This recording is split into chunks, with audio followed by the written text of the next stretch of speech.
Lors d'une promenade dominicale hors des sentiers battus, un randonneur va faire une macabre découverte. Dans un bosquet, à l'abri des regards, des bougies et bougeoirs jonchent le sol. Et comble de l'horreur, juste à côté, gît un crâne humain. Ce crâne est celui d'Hervé, un homme de 35 ans, disparu 3 ans plus tôt. La scène de crime laisse penser à un rituel satanique. Hervé aurait-il été victime d'un sacrifice humain? Ou la vérité est-elle tout autre? Retour sur un fait divers qui a suscité toutes les passions dans la région.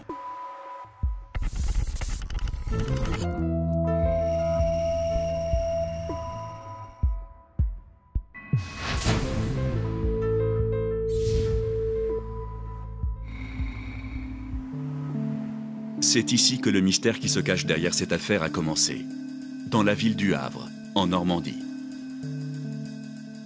Depuis 6 mois, Hervé file le parfait amour avec Émilie, âgée de 28 ans. Un coup de foudre qu'ils veulent officialiser prochainement. 2 semaines encore? Ça me paraît complètement fou. Oui, c'est formidable. Arrête, tu me mets la pression. C'est quoi ton programme aujourd'hui? Ma chérie? Hein? Ça va? Oui, pourquoi? T'as eu encore une absence? Non, non, t'inquiète, j'étais en train de penser à ma robe de mariée. Oui, je passe la journée chez mes parents. T'es sûr que tout va bien? Ah oui, ça va. Je pense que ça ira mieux dans 2 semaines, mais ça va. C'est vrai que tout ça allait un peu vite, mais pourquoi réfléchir devant l'évidence?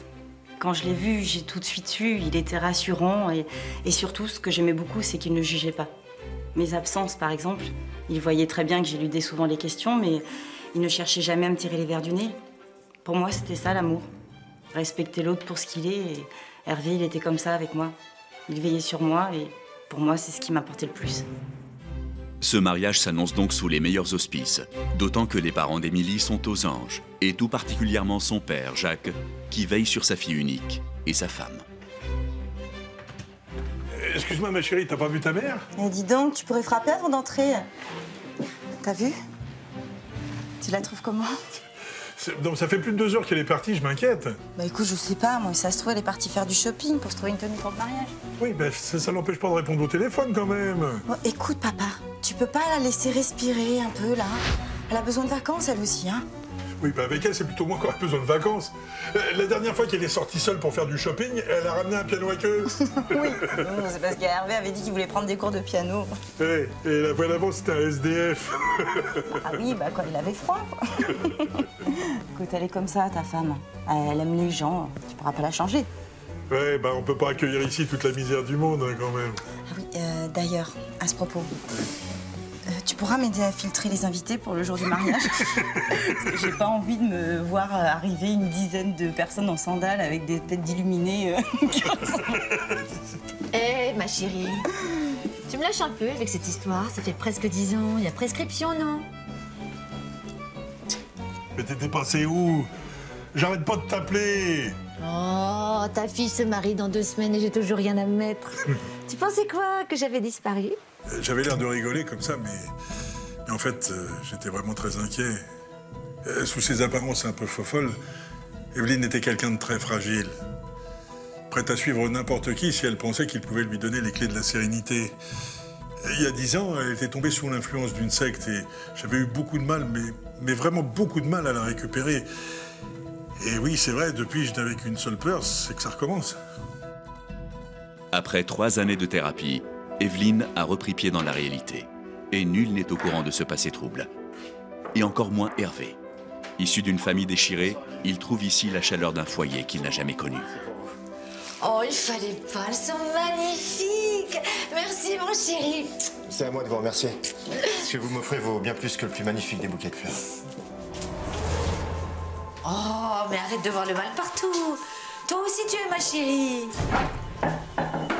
Bonjour. Bonsoir, monsieur. Comment ça va, Hervé? Bah, bien, et vous? Ça fait plaisir de te voir. T'as l'air en forme. Allez, viens, pense au salon. J'arrive. Émilie, ça va? Ouais, ça va. Vas-y, je te rejoins. Ça faisait des années qu'Hervé avait rompu avec sa famille. Gamin, ses parents se servaient de lui pour régler leurs comptes. Alors quand il a rencontré les miens, il est tombé sous le charme. Et tout particulièrement sous celui de ma mère. J'avoue que des fois, ça me rendait un peu jalouse, oui. C'est vraiment délicieux, Evelyne. Merci. Je te donnerai la recette si tu veux, ma chérie. Comme ça, tu pourras lui faire de bons petits plats. En tout cas, ma fille, te sens pas obligée de mettre autant d'épices. Qu'est-ce que t'as contre les épices? Ça ouvre les chakras. Crois-moi, les tiens en ont bien besoin. D'ailleurs, nous devrions tous les ouvrir et prier pour le bonheur de ce mariage. Evelyne, s'il te plaît. Quoi? On n'a plus le droit de prier? Oh, ça va pas nous couper l'appétit. Maman, tu crois qu'on est obligé de faire tout cinéma, là? Hervé, ça ne te dérange pas? Tout incroyant que tu es. Jacques était allergique à la spiritualité.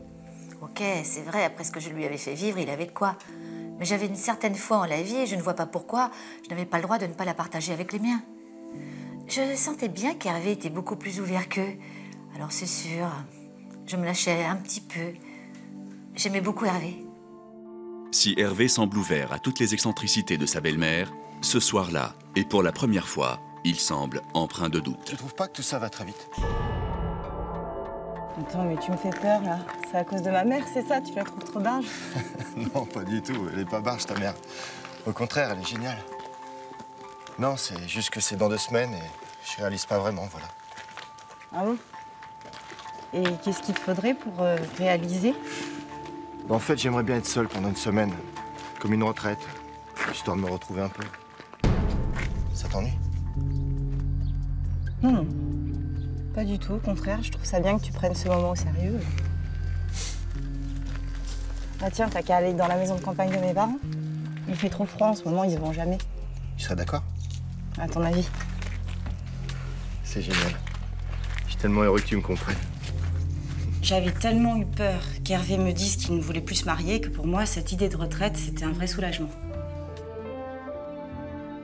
2 jours plus tard, Hervé s'installe dans la maison de ses futurs beaux-parents, retiré du monde.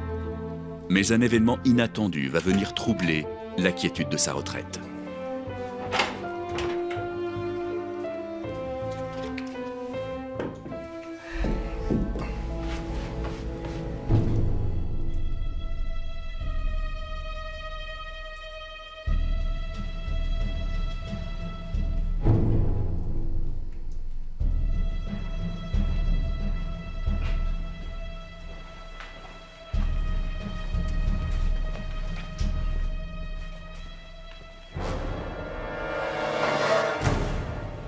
Tu m'as fait peur. Peur partagée. Avec le mariage, la maison est en ébullition. Moi aussi, j'avais besoin d'air. Ça ne t'ennuie pas? C'est ici chez vous? Ne t'inquiète pas. Je sais que tu as besoin d'être seule, mais je sais aussi me faire toute petite. C'est à peine si tu m'entendras respirer. Et puis comme ça, je pourrais te faire la cuisine. Un grand gaillard comme toi. C'est gentil. Hervé était vraiment extra. Si j'avais fait ça à ma fille, venir sans la prévenir, elle m'aurait fait un scandale. Il était vraiment cool. Je me sentais bien avec lui, et je crois que lui aussi. Alors, je me suis dit qu'il aimerait certainement partager quelque chose de plus spirituel avec moi. Alors, comment se passe ta retraite méditative? Ça me vide la tête. Même si c'est pas toujours facile de déconnecter autant que je le voudrais. Ah, mais tu sais, il existe des exercices de relaxation très simples pour ça. Si tu veux, je pourrais te montrer 2 ou 3 trucs. Pourquoi pas? Avant, je faisais partie d'un groupe de travail. Je savais bien que je jouais avec le feu, mais c'était vraiment trop délicieux. Et puis Hervé, il avait qu'à me rembarrer lui aussi. Je serais partie. Je crois bien aussi que c'était une manière de le mettre à l'épreuve. Tester son amour pour ma fille.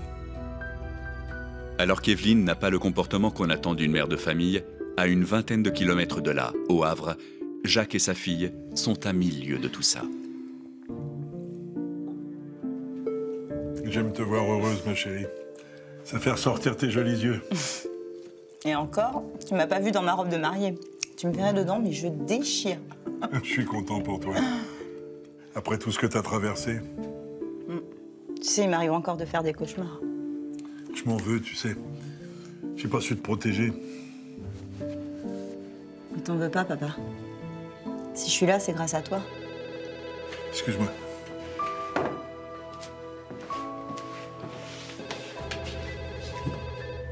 Oui? Oui, Jean-Pierre? Oui. Je suis désolé. Ah. Écoute, je suis désolé. C'était notre voisin, ta mère est à la campagne. Quoi? Oui, il lui a redit de ne pas se garer devant son poulailler, elle lui a fait un doigt d'honneur. Mais qu'est-ce qu'elle fait là-bas? Bah, va savoir, c'est ta mère. Si ça se trouve, elle est en train d'embrigader Hervé, pour ce que j'en sais. Papa, ça fait des années qu'elle croit plus à tout ça. Enfin, tu ne l'entends pas reparler de chakra, de spiritualité? Depuis qu'elle sent qu'Hervé est ouvert à tout ce qu'elle raconte, elle est en train de rechuter. On va régler ça tout de suite. Ok. Ma mère pouvait aller très loin dans ses délires mystiques. En plus, pour Hervé, elle était un peu la mère qu'il n'avait jamais eue. J'avais de quoi m'inquiéter. Mais en même temps, j'avais confiance en lui. À la campagne, le pouvoir de persuasion de l'ancien adepte semble avoir opéré sur son nouveau disciple, qui n'oppose plus aucune résistance. Je mets de la lumière dans ma vie. Je mets de la lumière dans ma vie. Ne t'inquiète pas. Je mets de la lumière dans ma vie. Détends-toi. Je mets de la lumière dans ma vie. Calme-toi. Je mets de la lumière dans ma vie. Laisse-toi faire. Je mets de la lumière dans ma vie. Je mets de la lumière dans ma vie. Je mets... Jacques! Qu'est-ce que c'est que ce foutoir? Émilie! Oh, qu'est-ce que vous faites là? Tu crois pas que c'est à nous de te poser la question? Bah, on médite. À moitié à poil? Oh là là! Tout de suite! Les grands mots! Lily, attends. Hervé! Écoutez, je suis confus. Evelyne m'a proposé de faire de la relaxation. Et toi, évidemment, t'as accepté. Oh, mais laisse Hervé tranquille, mon chéri, il a rien à voir là-dedans. Enfin, t'es devenue folle ou quoi? Qu'est-ce que tu cherches à faire? À séduire ton futur gendre? Pour en faire un de tes adeptes? Super! Et puis après, qu'est-ce que tu vas faire? Tu vas partir dans ta secte pour vivre des jours heureux avec lui, c'est ça? Sors! Mais ça n'a rien à voir. J'ai quand même le droit d'initier Hervé à la relaxation sans avoir à vous rendre des comptes. J'étais furieux après Evelyne de me faire revivre ça. Mais j'en voulais aussi à Hervé. En acceptant les délires de ma femme, il l'encourageait à poursuivre. Je m'attendais à un peu plus de discernement de sa part. Et je commençais à me demander si Émilie avait fait vraiment le bon choix avec lui. Pour empêcher sa femme de replonger dans ses délires mystiques, jusqu'où Jacques pourrait-il aller?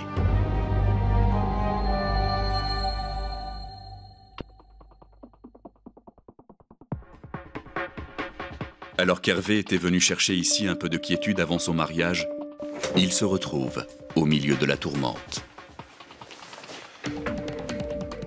Tu me dégoûtes. Tu tapais ma mère. Mais qu'est-ce que tu racontes? Comment tu peux imaginer un truc pareil? J'imagine ce que je vois, mais comment t'as pu oser? Hé, je te jure que tu te fais un film pour rien, tout va bien. Non, tout va pas bien, non. J'arrive et je surprends ma mère en train de plotter mon mec, tout en récitant des mantras. Non, tout va pas bien, non. Écoute, je comprends que c'est plus de paraître déplacé vu comme ça, mais je te jure que cette séance n'avait pas d'autre but que d'ouvrir nos chakras. Vos chakras? Non mais tu t'entends là? T'entends comment tu parles? Bah, comme ta mère, pourquoi? Oh mais je rêve là. Mais c'est avec qui que tu te maries? Avec moi ou avec ma mère? Que ma mère réagisse comme ça m'étonnait à peine. Elle a toujours fait preuve d'une grande mauvaise foi quand on la mettait face à ses excentricités. Mais qu'Hervé se laisse aller à ce petit jeu, là, j'arrivais pas à y croire. Je me sentais trahie, humiliée. Un peu plus tard, une fois la tension redescendue, Hervé se risque à une tentative de rapprochement. Mais il n'est pas au bout de ses surprises. Écoutez, je suis désolé pour tout ce qui s'est passé. Si vous saviez comme je m'en veux d'avoir déclenché tout ça. Émilie, je t'aime. Et Jacques, j'aime votre famille. Est-ce qu'on peut passer l'éponge? Hervé, assieds-toi.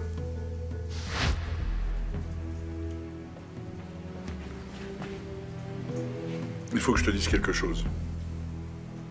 Malgré les apparences, Evelyne est une femme très fragile.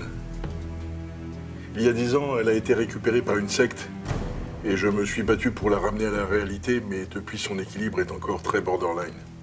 C'est pas vrai. Malheureusement, si. Je suis désolé, je m'y attendais tellement pas. C'est effrayant. Mais pourquoi tu m'as rien dit? Parce que j'avais honte. Et puis c'était pas l'essentiel.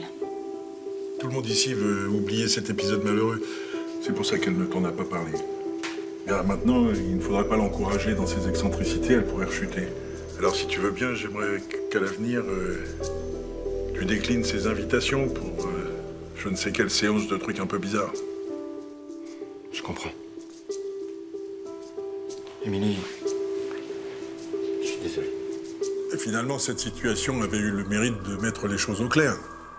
Hervé était maintenant au courant des secrets de notre famille. Enfin bon, d'une partie de nos secrets. Toujours est-il que cette révélation semble avoir rétabli la paix dans le couple. J'arrive pas à imaginer qu'elle soit allée dans une secte. Elle a pas trop le profil quand même. Pour aller là-dedans, faut vraiment être paumé, non? J'admire ton père, tu sais. Je sais pas ce que j'aurais fait à sa place. Les délires sectaires, ça m'a toujours fait peur. Attention! Je crois que je me suis fait mal. Ça va? Ah oui, attends, ça va. Oui. J'ai encore besoin de quelques dizaines d'années, moi. Tiens. C'est quoi ce tatouage? J'avais jamais remarqué. Ah, ça, c'est rien, c'est une erreur de jeunesse. C'est rien. En fait, si j'étais pas à l'aise, c'était pas uniquement à cause de l'histoire de ma mère, mais aussi parce que j'avais pas tout raconté à Hervé. Ce tatouage, c'était la signature de la secte. À l'époque, j'étais qu'une gosse et ma mère m'avait entraînée dans ses délires. Mais contrairement à elle, j'avais définitivement tiré un trait là-dessus. Mais j'avais pas pour autant le courage de tout raconter à Hervé. C'était au-dessus de mes forces. Émilie prétend avoir tiré un trait sur son passé. Alors comment expliquer ses absences répétées? Et de quoi serait-elle capable pour protéger son terrible secret?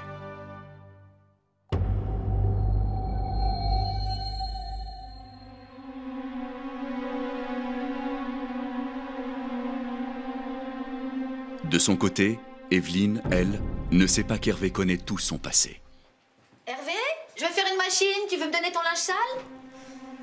Ça va, j'ai presque rien. Je suis désolée, Hervé, pour cette scène absurde. Il ne faut pas leur en vouloir, ils ne se rendent pas compte. J'en veux à personne, Evelyne. Je pensais faire une promenade en forêt, tu veux venir? Non, je crois pas que ce soit une bonne idée. Ah bon? Mais... Je peux passer. Émilie m'attend. Mais qu'est-ce qui te prend? Je pense que notre relation n'est pas très saine. Mais qu'est-ce que c'est que ces histoires? Elle est très saine, notre relation. Non, je ne crois pas. Ah bon?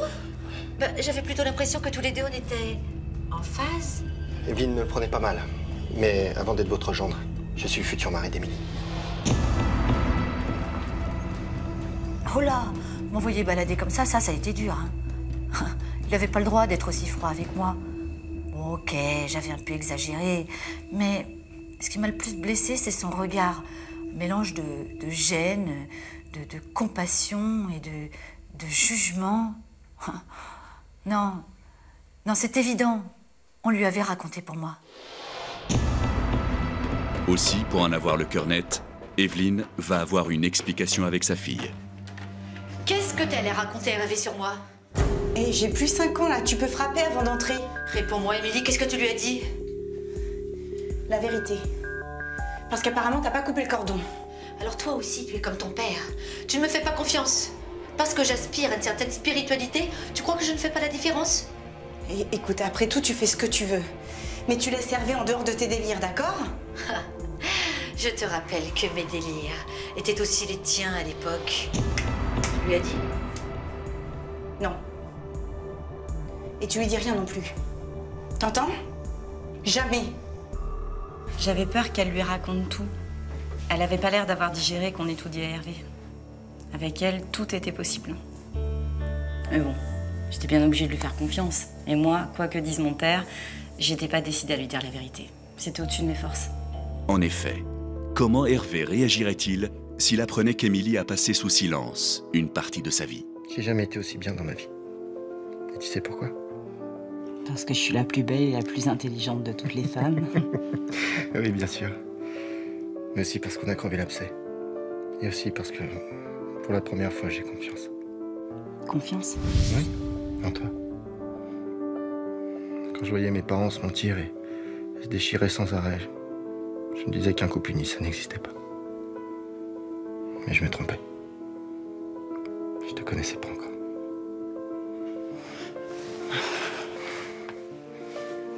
Tu frissonnes, t'as froid? Un peu. Oui, ça va. Je vais aller chercher du bois. Pour faire du feu et réchauffer un peu la maison. D'accord? À ce moment-là, Hervé est encore loin de se douter que sa vie est sur le point de basculer. Je regrette que tu penses que je sois folle. Mais il fait peur. Mais qu'est-ce que vous faites là? Tu m'as fait de la peine. Tu as cassé quelque chose de précieux. Il y a un lien particulier entre nous. Evelyne. Cette histoire de secte, c'est vieux. Ça ne te rappelle rien? Mais... Oui, c'est le même qu'Émilie. Le symbole que tous les adeptes de la secte se faisaient tatouer. Elle n'est pas folle pour autant.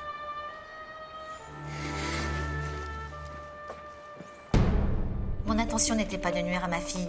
Je voulais juste montrer à Hervé que j'étais une personne normale, comme Émilie, pas une espèce d'illuminée au passé trouble. Le problème, c'est que ce passé, on n'arrête pas de me le renvoyer à la figure. Comment voulez-vous l'oublier quand vos proches sont sans cesse aux aguets?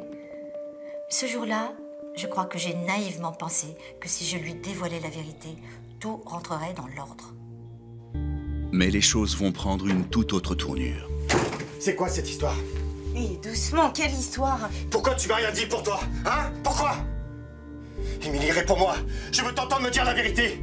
Ce tatouage dans ton cou, c'est bien la marque de la secte? Tout ça, c'est la faute de ma mère. Je trouvais ça normal d'être avec elle.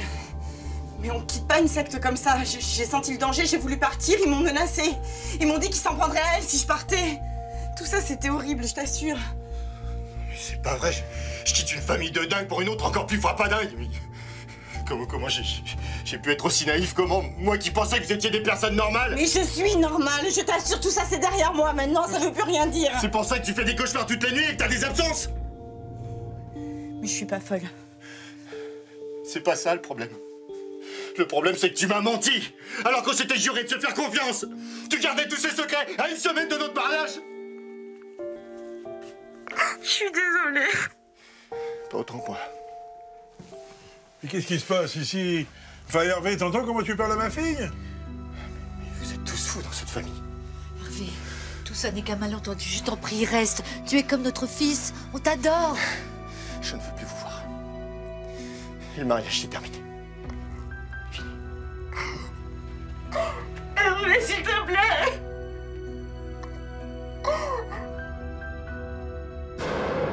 En effet, Hervé ne se mariera jamais, car il ne lui reste plus que quelques minutes à vivre.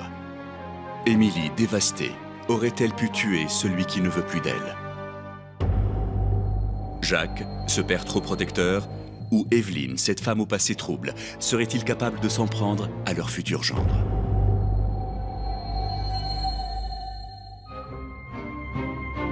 Hervé n'a pour le moment qu'une idée en tête, s'éloigner le plus loin possible de cette maison.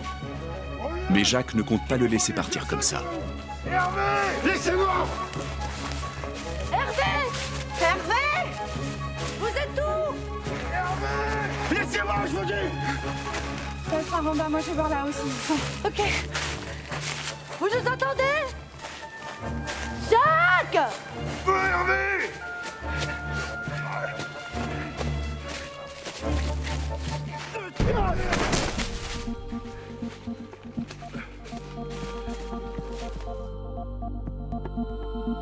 Hervé, Qu'est-ce qui se passe?